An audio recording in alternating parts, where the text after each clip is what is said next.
2026 সালে বাংলাদেশে জনপ্রতি সর্বনিম্ন ও সর্বোচ্চ ফিতরা কত টাকা? পরিবারের ছোট শিশু ও নবজাতকের জন্য কি ফিতরা দিতে হবে কিনা? এই প্রশ্নের উত্তর হলো যে নবী করিম সাল্লাল্লাহু আলাইহি সাল্লাম বলেছেন, যাকাতুল ফিত্র তুহরাতান লিস-সাইমি আনিল লাগবি ওয়ার রাফাস ওয়া তু'মাতাল লিল মাসাকিন। অর্থাৎ ফিতরা হলো রোজাদারের রোজাকে রিফাইন করার জন্য। রোজাদার রোজা রেখে ভুল কিছু বলে ফেলে, অহেতুক কোনো কথা বলে ফেলে, কোনো কাজ করে থাকে যেটার ফলে রোজার গুণগত মান ক্ষুণ্ণ হয়, এ সকল ত্রুটি বিচ্যুতি থেকে রোজাকে পরিচ্ছন্ন এবং পবিত্র করবার জন্য ইসলাম ফিতরার বিধান দিয়েছে। এজন্য রমজান মাসের শেষে আমরা যে ফিতরা দিয়ে থাকি, সাদকায়ে ফিতর দিয়ে থাকি, এটা মূলত আমাদের পুরো মাসের রোজাটাকে পরিচ্ছন্ন করার জন্য, এটাকে অন্য সব ভুল ত্রুটি থেকে পবিত্র করে আল্লাহর কাছে গ্রহণযোগ্যতার উপযুক্ত করা, এটাই হলো এই ফিতরার অন্যতম উদ্দেশ্য। ফিতরার আরেকটা উদ্দেশ্য নবী সাল্লাল্লাহু আলাইহি ওয়াসাল্লাম বলেছেন, সেটা হলো তু'মাতাল লিল মাসাকিন, মিসকিনদের খাদ্য দান কর্মসূচি। পৃথিবীর ইতিহাসে এটাই সম্ভবত সর্বপ্রথম ব্যাপক এবং সমাজের সর্বস্তরের মানুষের জন্য, দুস্থ মানুষের জন্য খাদ্যদান কর্মসূচি। আজকের পৃথিবীতে বহু খাদ্যদান কর্মসূচি, কর্মবিনিময় খাদ্য, নানান প্রজেক্টের কথা আমরা জানি, কিন্তু ১৫০০ বছর আগে আল্লাহ নির্দেশে নবী করিম সাল্লাল্লাহু আলাইহি সাল্লাম রমজানের শেষে সকল রোজাদারদেরকে, সচ্ছল রোজাদারদেরকে যে ফিতরা দেওয়ার নির্দেশ করেছেন, এটার উদ্দেশ্যই হলো যে ঈদের একটি দিন অন্তত সকল অসহায়, দুস্থ, গরিব, অভাবী মানুষের বাসায় খাবারের ব্যবস্থা যেন থাকে। আজও পর্যন্ত পৃথিবীতে যত খাদ্যদান কর্মসূচি আছে, এর কোনোটিকে আল্লাহর দেওয়া ইসলামের এই ফিতরা ব্যবস্থাপনার সাথে কোনোভাবে তুলনা আপনি করতে পারবেন না। একযোগে গোটা বিশ্বের এত অভাবী মানুষের খাবার অন্য কোনো ইস্যুকে কেন্দ্র করে পৃথিবীর কেউ আজও পর্যন্ত দিতে পারেনি, যেটা রমজানকে ঘিরে ফিতরা কেন্দ্রিক খাদ্যদান কর্মসূচি মুসলমানরা গোটা বিশ্বব্যাপী করে থাকে।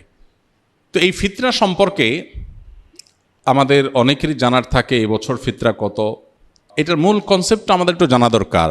ফিতরা কি প্রতি বছর চেঞ্জ হওয়ার জিনিস কিনা? আমরা প্রতি বছর তো ফিতরার দাম, মূল্য নির্ধারণ হয়ে থাকে। তো এটার উত্তর হলো যে ফিতরা যেহেতু খাদ্যদান কর্মসূচি, খাদ্যের পরিমাণ, পরিমাপ এটা শরিয়া ঠিক করে দিয়েছে। খাদ্যের মূল্য দিয়ে যদি ফিতরা আদায় করা হয়, তাহলে সেক্ষেত্রে খাদ্যের মূল্য তো উঠানামা করে, সেই হিসেবে ফিতরা কত হয় এক এক বছর এক একটা হতে পারে।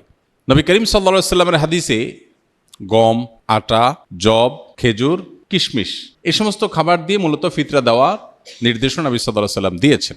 এখন এই খাবার কি পরিমাণ দিতে হবে, এখানে আগের যুগে যে খাবার মাপার যে বিভিন্ন পাত্র ছিল, ধামা জাতীয় বিভিন্ন সাইজের, সেই পাত্রের পরিমাপের মধ্যেও একই পাত্র এক এক এলাকায় এক এক রকম ছিল। এরপর ভিত্তি করে সামান্য এদিক সেদিক একটু কম বেশি এর পরিমাপ এর ব্যাপারে ওলামাদের মত পার্থক্য আছে।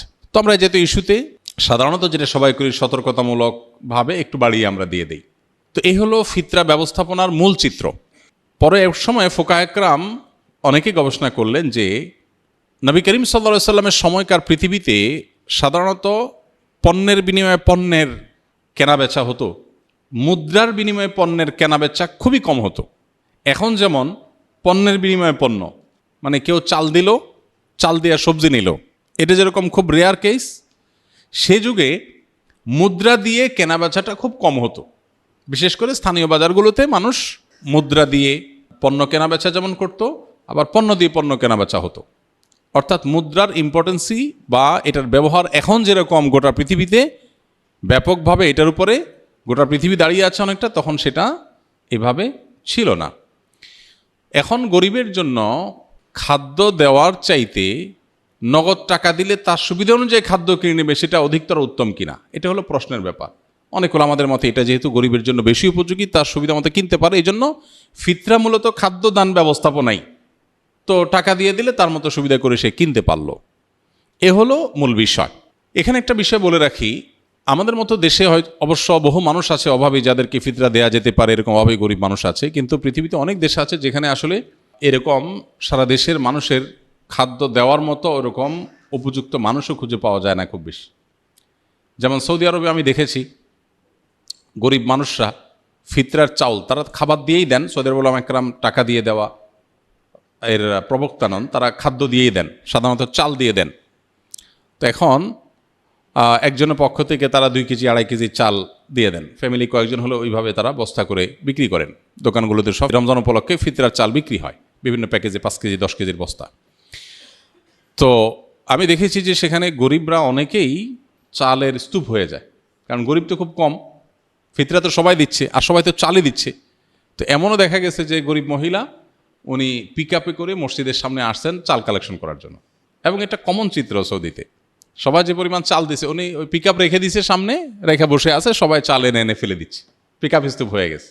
পরে এই চালটা কি হয়, বাংলাদেশি ইন্ডিয়ান যারা সেখানে শ্রমিক বা প্রবাসী আছেন, অনেক সময় দেখা যায় যে চাল দাতা কিনেছেন 30 রিয়াল দিয়া, ওইটাই মহিলা বিক্রি করতেছে 15 রিয়ালে। প্রবাসী বাংলাদেশি বা অন্য যারা আছে তারা সেটা কমে কিনে নেয়। তো এটাতে দিন শেষে আসলে ওই যে গরিব যে তার ক্ষতি হলো, অর্থাৎ লসটা মূলত তার হলো। এটা একটা বাস্তবতা। এর প্রেক্ষিতে ওলামায়ে আহনাফ, অনেক ওলামায়ে ইকরাম বলেন যে ফিতরা যদি টাকা দিয়ে, পয়সা দিয়ে দিলে গরিবের আরও বেশি উপকার হয়, তাহলে সেক্ষেত্রে এটা দিয়েও দেওয়া যাবে, কিন্তু মূল লাইনটা হবে ওই খাদ্যকে কেন্দ্র করে। কথাটা বোঝা গেছে? তো সেই হিসেবে এই বছর সম্ভবত 110 টাকা সর্বনিম্ন, কারণ ওই যে ফিতরা তো কিশমিশ দিয়ে দেওয়া যায়, গম দিয়ে দেওয়া যায়, খেজুর দিয়ে দেওয়া যায়, অতএব ভ্যারি করে। যখন আপনি সবচেয়ে ভালোটা দিয়ে দিবেন, পরিমাণও কম বেশ আছে, এক একটা এক পরিমাণ, তো সবচেয়ে ভালোটাতে যখন দিবেন তখন দাম অনেক বেশি হবে। এই জন্য সর্বোচ্চ ফিতরা এবার ধার্য হয়েছে সম্ভবত 2800 টাকা, আর সর্বনিম্ন 110 টাকা। তো এই যে টাকা, আপনি কি টাকা দিবেন নাকি খাদ্য দিবেন? এটা যদি বলেন, আপনি যদি কোনো গরিবকে খাদ্য দিলে তার উপকার হবে, আপনি জানেন, কোনো সন্দেহ নেই। আমার দেশে বহু গরিব আছে যাদের খাবার দিলে, আসলে চাল কিনে দিলে, ডাল বাজার করে দিলে তার উপকার হয়, তো আপনি খাদ্য দিয়ে দিবেন। আমি ব্যক্তিগতভাবে সাধারণত ঈদকে কেন্দ্র করে ফিতরার জন্য গরিব কোনো পরিবারকে সবার পক্ষ থেকে আমি চাল কিনে দিই, আর এক্সট্রা হিসেবে নিজে থেকে ঈদ উপলক্ষে আরও কিছু খাবার মুড়ি টুড়ি কিনে যাতে করে সুন্দর করে তারা খেতে পারে, এটা করি। এর শরীয়ত আমাকে শরীয়ত নির্দেশ দিয়েছে শুধুমাত্র আমাকে মৌলিক খাদ্য যে ড্রেসটা দিতে, তার পাশাপাশি অন্য কিছু নফল হিসাবে আমি দেই, এটা আমার নিজস্ব চর্চা।